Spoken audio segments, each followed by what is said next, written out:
I'm Daniza Lopez, bringing today's burning issues and the hottest news here on Newsforce. Here are today's headlines.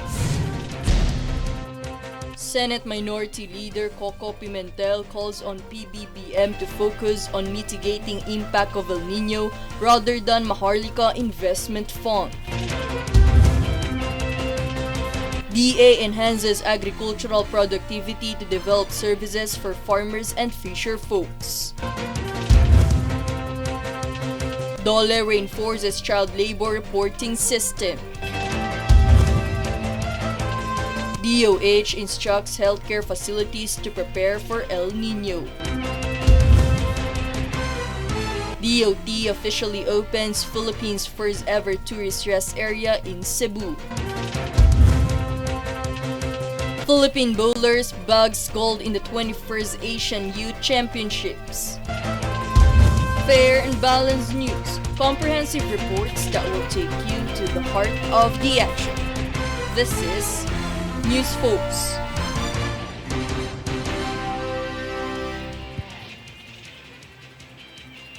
The Department of Health or DOH released the latest number of new COVID-19 cases across the country, which dropped by 9% from July 3 to 9.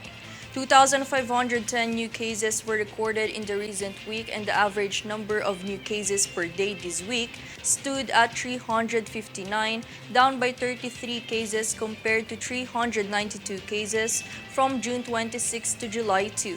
Meanwhile, there were no recorded deaths during the past week. Since January 2020, 4,168,267 coronavirus cases with 6,437 active cases and 66,484 fatalities have been reported in the entire country.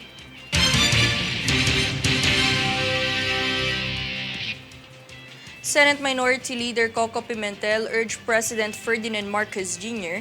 to prioritize addressing the water shortage and the threat of El Niño rather than focusing on the Maharlika Investment Fund.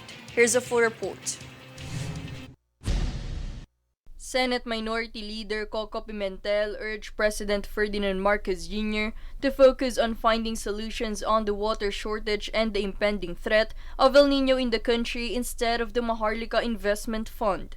Koko Pimentel emphasized the importance of prioritizing water crisis as farmers are the most susceptible to the impact of El Niño. He mentioned that Ruben Asuncion, Union Bank of the Philippines Inc. chief economist, warned of potential national GDP losses of up to $3.3 billion due to El Niño phenomenon. Pimentel called upon the president to address the impending water shortage in his upcoming State of the Nation address. Furthermore, Pimentel emphasized the importance of water conservation and urged the public to conserve water and electricity during this critical period. For Golden Nation Network, this is Daniza Lopez.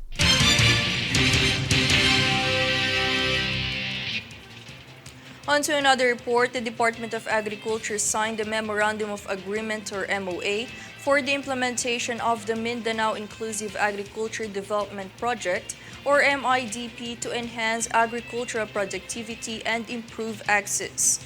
The MOA funds MIADP with a budget of 6.6 billion pesos to improve the access to market and services for farmers and fisherfolk in certain ancestral domains in Mindanao.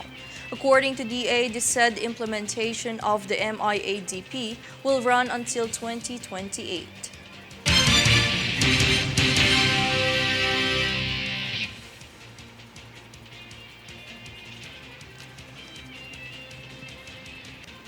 Moving on, Senator Win Gatchalian urged the Energy Regulatory Commission to stop the practice of making consumers bear the burden of paying the 3% franchise tax owed by the National Grid Corporation of the Philippines to the government. Here's a full story.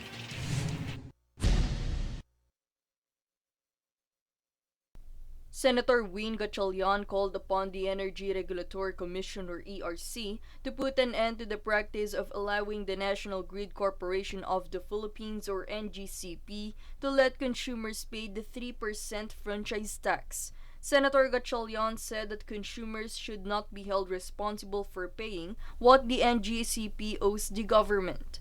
According to ERC Chairperson Mona Lisa de Malanta, NGCP has been granted permission to transfer a franchise tax of 3% of its total gross receipts from operations to consumers. However, Gatchalian pointed out a 2002 Supreme Court ruling stating that utility companies cannot pass on income tax to consumers since it is not classified as an operating expense. He further explained that franchise tax is not considered an operating expense, where NGCP should not be allowed to pass on the franchise tax to consumers. The senator emphasized that the ERC does not possess the authority to override the Supreme Court's ruling. For Golden Nation Network, this is Daniza Lopez.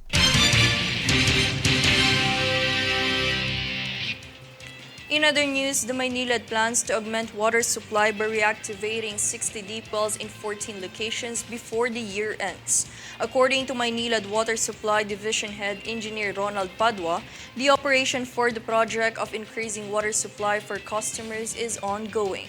This includes the service improvement in Potatan Treatment Plant to supply an additional 20 million liters of water. Furthermore, treatment plants in Cavite and Laguna are also in the process of fixing and improving the system to increase the water supply for consumers.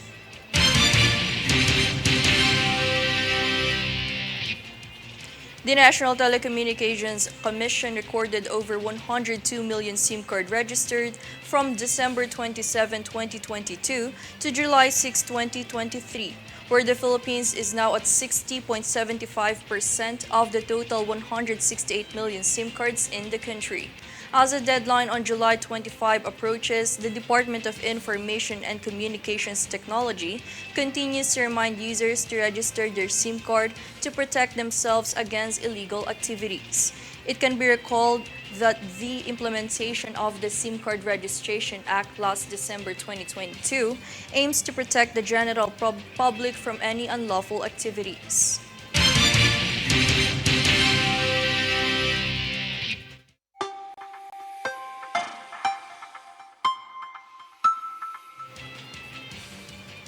For weather updates on Tuesday, Palawan, Visayas, and Mindanao will see cloudy skies with bouts of rain due to the intertropical convergence zone. With this, partly cloudy to cloudy skies with isolated rain showers or thunderstorms will continue to be felt in Metro Manila and the rest of the country. Pag-asa also noted possible flash floods or landslides may occur during severe thunderstorms.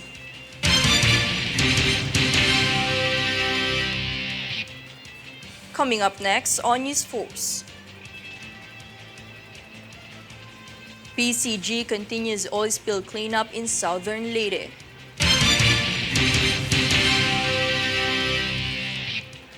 Senator Bongo pushes for modernizing government services to meet evolving needs of Filipinos. DOLE reinforces child labor reporting system.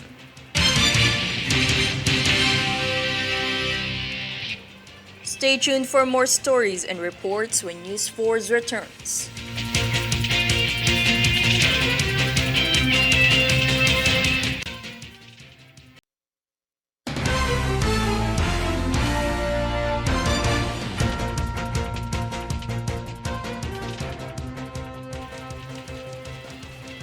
Senator Christopher Bongo remains committed in promoting a government that is responsive to the evolving needs of Filipinos. Senator Bongo proposed Senate Bill No. 194 or the E-Governance Act aims to create a comprehensive network that will facilitate information sharing and communication among government agencies. GO also filed Senate Bill No. 1185 or the Bureau of Immigration Modernization Act that seeks to enhance the BI's capabilities by improving its systems, facilities, and workforce to meet the demands of immigration services.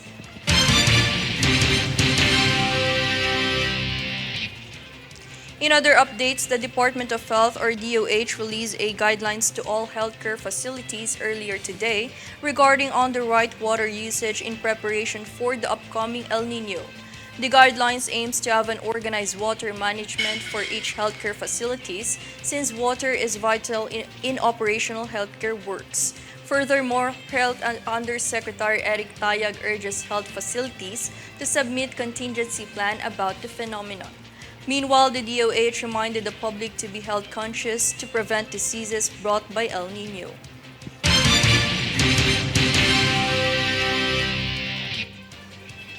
As part of the signed agreement of Department of Labor and Employment or DOLE with the Council for the Welfare of Children to launch Makabata Helpline, the agency reinforced the child labor reporting system in the country. Reinforcing the system will assist in hastening response to concerns related to children such as abuse and child labor. DOLE has also vowed to support eradicating child labor in the country through Makabata Initiative. The initiative Makabata stands for Mahalin at Kalingain ating mga bata tends to secure the need of children that are addressed through efficient referral system and delivery of service.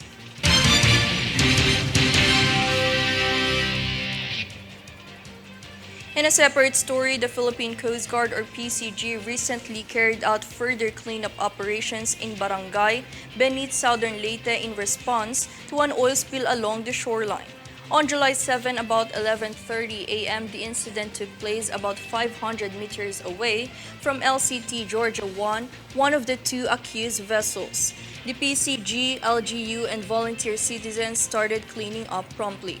The PCG reported that cleanup efforts, which were resumed on Sunday morning after collecting 5 sacks of oily debris Saturday, are still ongoing.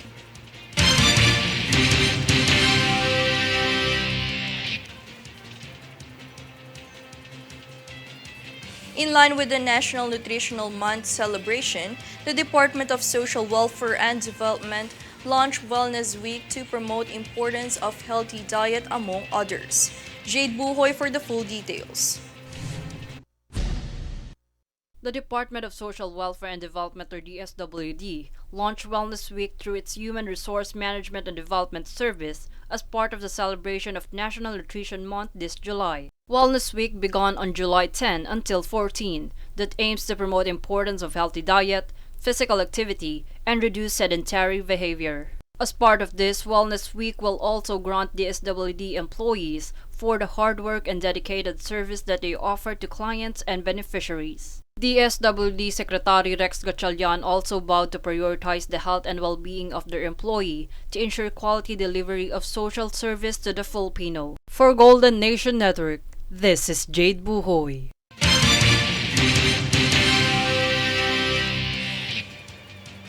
Metropolitan Manila Development Authority or MMDA Acting Chairman Attorney Don Artes affirms commitment to mitigate flooding in Metro Manila through Recyclables Mo Palit Grocery Co program.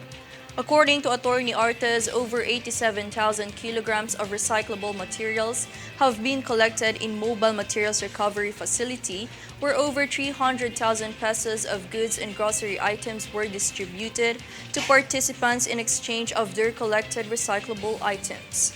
Artes also revealed that the plans to expand the program nationwide has been discussed with Department of the Interior and Local Government Secretary Ben-Hur Abalos Jr. to reduce the amount of waste in waterways that leads to flash floods.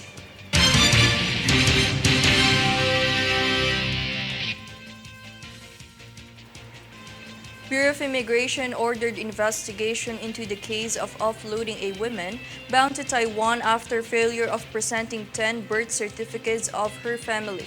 Jade Buhoy fills us in with the details. Bureau of Immigration or BI Commissioner Norman Tancinco reported that the passenger bound to travel to Taiwan to visit her cousins was offloaded due to numerous inconsistencies of details. Due to this incident, BI questioned the purpose of her travel since she reportedly failed to present a physical copy of their photograph together. Further, the traveler was also unable to describe her relationship with her sponsor, yet she was reminded to secure proper working documents. With this, Tancinco stated that abiding on the Department of Justice guidelines on departure formalities, whose purpose and capacity is not fully established, may be sponsored by a relative within the 4th civil degree. Following this, the BI Commissioner ordered an investigation on the incident to secure that the officer can appropriately communicate decisions to the passengers. For Golden Nation Network, this is Jade Buhoy.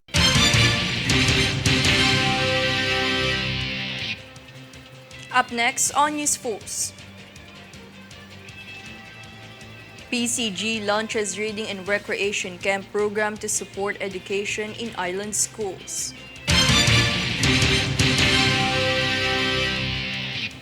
DOT officially opens Philippines' first ever tourist rest area in Cebu.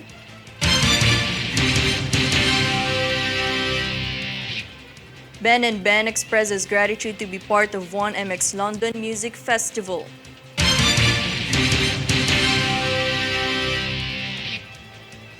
Stay tuned for more stories and reports when Newsforce returns.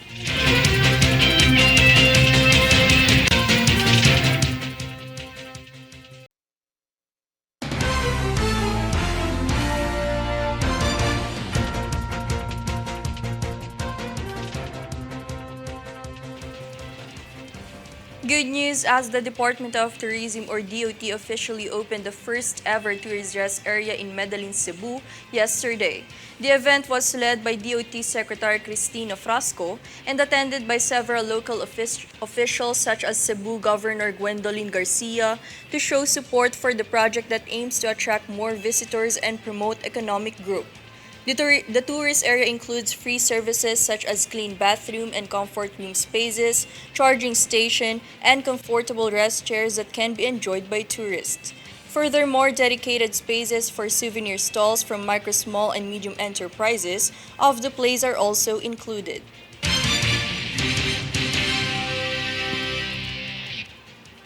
Meantime, the Philippine Coast Guard or PCG District Southwestern Mindanao recently inaugurated its first day of the Reading and Recreation Camp or R&R Orientation and Training Program at Barangay Pasilman, Tasacol Island, Zamboanga City. In order to set the R&R camp into action, the Department of Education Region 9 volunteers and community organizations have teamed up with the leadership of Coast Guard District Commander for Southwestern Mindanao, CG Como Marco Antonio Guines. The R&R camp was developed to support learners who have trouble with comprehension and reading. This initiative also aimed at addressing issues with island schools' accessibility to resources and high-quality education.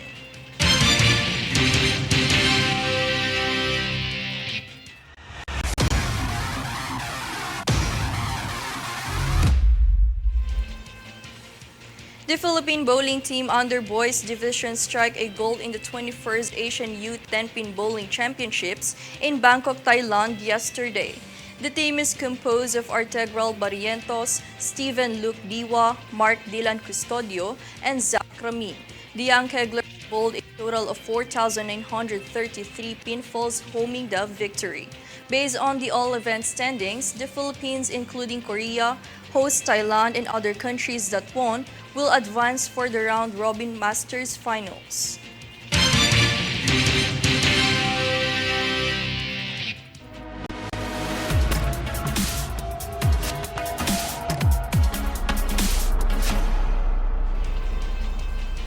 Ben and Ben shared on social media their appreciation for getting a chance to be part of the 1MX London Music Festival last July 8th. The group expressed gratitude to all of their fans who came to their first show in the UK while also posting pictures from their performance. It can be recalled that the 9-piece group conveyed their excitement about making their first appearance at the 1MX London Music Festival.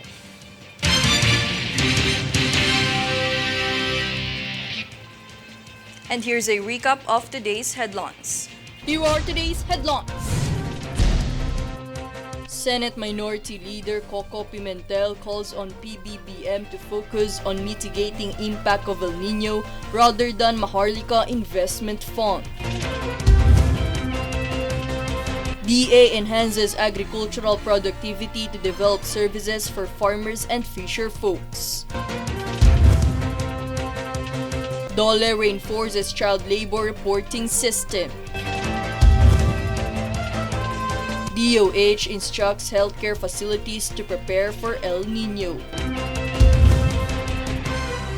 DOT officially opens Philippines' first ever tourist rest area in Cebu. Philippine bowlers bags gold in the 21st Asian Youth Championships. Fair and balanced news. Comprehensive reports that will take you to the heart of the action. This is Newsforce.